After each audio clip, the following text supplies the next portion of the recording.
वहीं लखनऊ में भारी बारिश का असर देखने को मिला।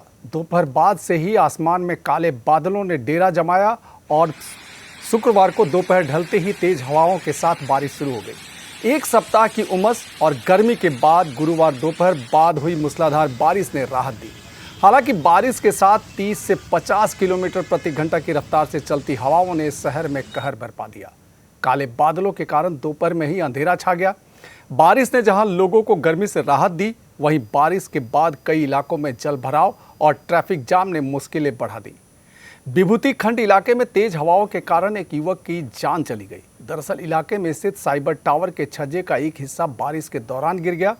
इस हादसे में युवक की मौके पर ही मौत हो गई। पुलिस और राहत दल तुरंत मौके पर पहुंचे। मलबा हटाने का काम शुरू किया गया। घटना के बाद स्थानीय लोगों ने जमकर प्रदर्शन भी किया।